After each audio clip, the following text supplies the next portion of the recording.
सभी को जय जिनेन्द्र। हमने पिछली क्लास में देखा कि 148 कर्म प्रकृति में से 120 प्रकृति ही बंध योग्य है, जिसका हमको स्टडी करना है। अभी हम इसको गुणस्थान के हिसाब से देखते हैं। सबसे पहले पहला गुणस्थान मिथ्यात्व गुणस्थान। मिथ्यात्व गुणस्थान में 120 प्रकृति में से 117 प्रकृति बंध योग्य है। तो 117, 120 में से 117 गई 3, तो जो 3 प्रकृति है इनका अबंध है। अब ये 3 प्रकृति कौन सी, इसको याद रखने की ट्रिक है आजी। आ मतलब आहारक द्विक और जी मतलब जीनना। इसका मतलब पहले गुणस्थान वाला जीव आहारक द्विक और जीन नाम का बंध नहीं करता है, इनका अबंध है। अबंध बोलते ही हम समझेंगे कि ये इस गुणस्थान में बंध नहीं कर रहा है, लेकिन अगले गुणस्थान में ये बंध कर सकता है। अभी हम इसको स्टडी करेंगे। अभी आहारक द्विक हम जब सोचेंगे ना, तो ये है चारित्र सापेक्ष। आहारक द्विक का बंध 7वें गुणस्थान वाला जीव ही कर सकता है। 7वें गुणस्थान से स्टार्ट होके 8वें गुणस्थान के 6ठे भाग तक इसका बंध होता है। और दूसरी जो है जीन नाम समकित सापेक्ष है। इसका बंध 4थे गुणस्थान से लेकर 8वें गुणस्थान के 6ठे भाग तक होता है। तो यह प्रकृति पहले, दूसरे, तीसरे गुणस्थान में अबंध ही रहेगी। तो ये तीनों प्रकृति अबंध है, बराबर है। अभी हम चलते हैं इसमें आगे, पहले गुणस्थान से दूसरे गुणस्थान में। पहले गुणस्थान में जीव 117 प्रकृति का बंध करता है। जैसे ही वह दूसरे गुणस्थान में आता है, वह 101 कर्म प्रकृति का बंध करता है। अभी एक चीज इसमें थोड़ी समझने जैसी है, ये पढ़ाने की शैली है। एक्चुअली कोई भी जीव कभी भी पहले गुणस्थान से दूसरे गुणस्थान में जाता नहीं है। वह जाता है पहले से चौथे गुणस्थान में जाता है। जब हम पहले से चौथे गुणस्थान में जाएगा, तब वह 16 + 25 ऐसे 41 कर्म प्रकृतियों का बंध विच्छेद करेगा। और जब चौथे से वापस जब वह तीसरे और दूसरे में आएगा, तो 25 प्रकृति का वापस कर्म बंध चालू करेगा।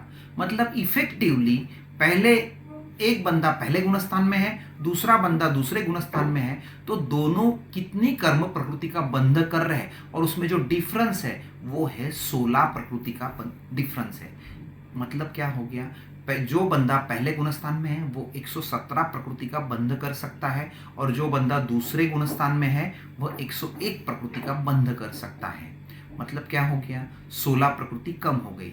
इसे इस तरीके से कहते हैं कि पहला गुणस्थान छोड़ते वक्त जीव 16 कर्म प्रकृति का बंध विच्छेद कर देता है। अभी जैसे देखिए, हमने 3 प्रकृति अबंध में कही थी, और ये 16 प्रकृति अभी हम बंध विच्छेद कह रहे हैं। इसका मतलब ये हो गया कि इसके आगे ये 16 प्रकृति कभी भी नहीं बंधेगी, अगर जीव ऊपर ही चलता गया तो, बराबर है। वापस मिथ्यात्व में आया तो बंधेगी। अभी हम देखते हैं कि ये 16 प्रकृति कौन कौन सी है। इसको याद रखने की सिंपल ट्रिक है, जा स्था न आ।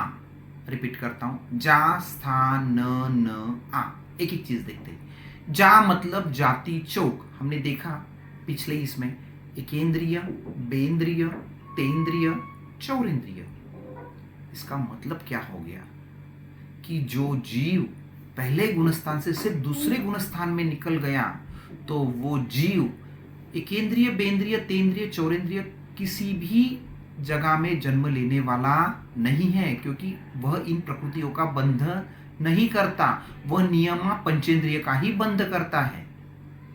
आगे जा हो गया। स्था मतलब स्थावर चौक। स्थावर चौक में क्या आता है, स्थावर, सूक्ष्म, अपर्याप्त और साधारण।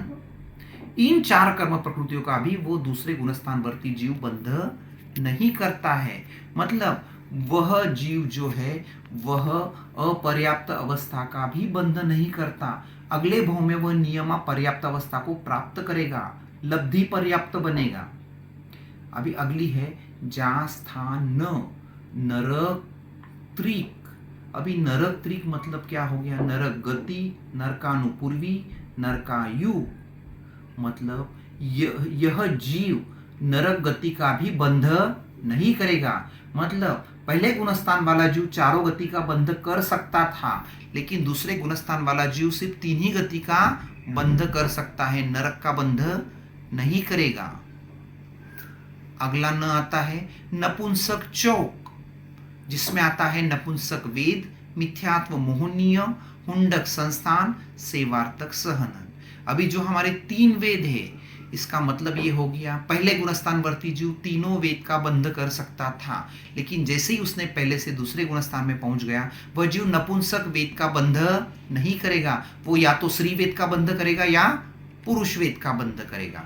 और आखिरी का आतप, जब वह एकेंद्रिय ही नहीं बनेगा तो आतप का बंध नहीं करेगा। इस तरीके से इन 16 कर्म प्रकृति का पहला गुणस्थान खत्म होते ही बंध विच्छेद हो जाता है। अब ये क्यों होता है? तो इसका रीजन ये है कि इन 16 प्रकृतियों का बंध मिथ्यात्व के उदय में ही होता है, और जब जीव को मिथ्यात्व का उदय ही नहीं है, क्योंकि मिथ्यात्व का उदय होता तो जीव दूसरे गुणस्थान में नहीं पहुंचता, तो उसको मिथ्यात्व का उदय नहीं है, इसलिए वह इन 16 कर्म प्रकृतियों का बंध नहीं करेगा।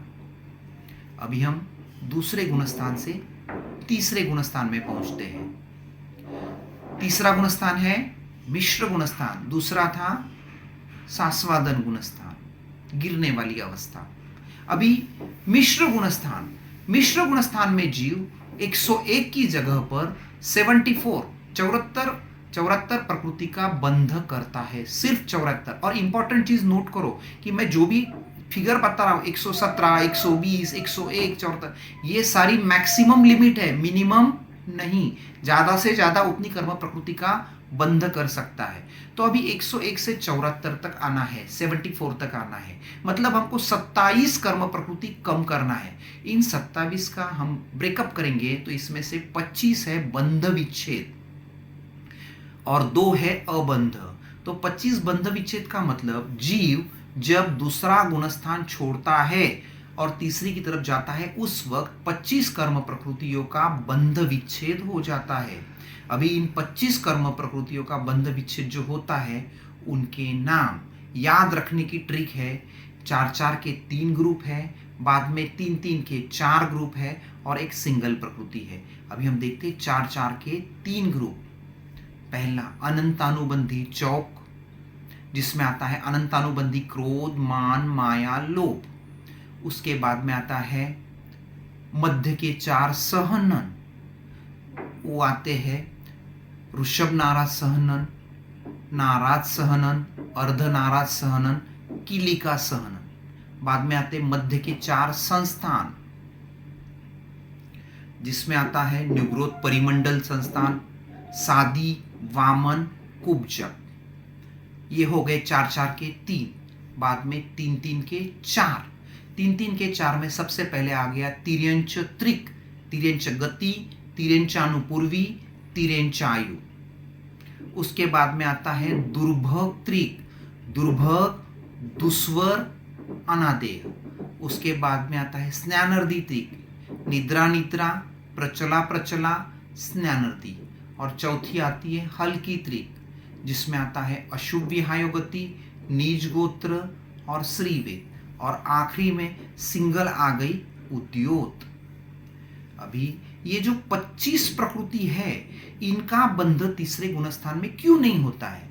दूसरा गुणस्थान छोड़ने के बाद इनका बंध नहीं होता है। इसका रीजन ये है, इन प्रकृतियों का बंध अनंतानुबंधी के उदय में ही होता है, और अनंतानुबंधी का उदय सिर्फ दूसरे गुणस्थान तक ही होता है।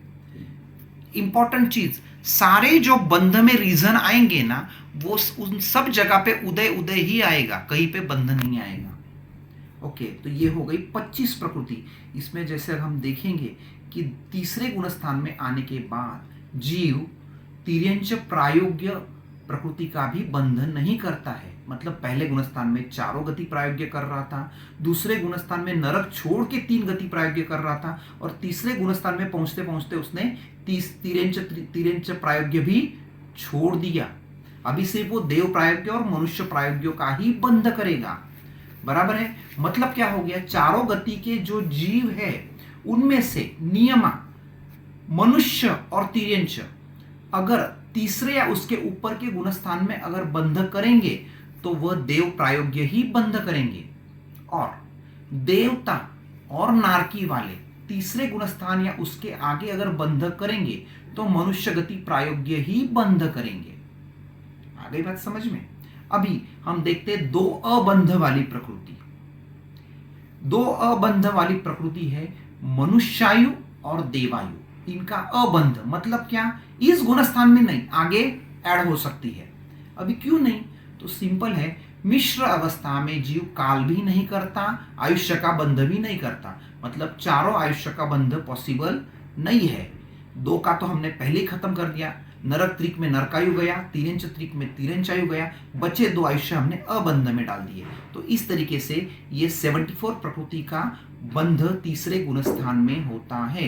रिपीट करता हूं वापस एक बार, सामान्य से 120, पहले गुणस्थान में 117, दूसरे गुणस्थान में 101, तीसरे गुणस्थान में 74। ओके, चलो यहां पे हम रुकते हैं। सभी को जय जिनेंद्र।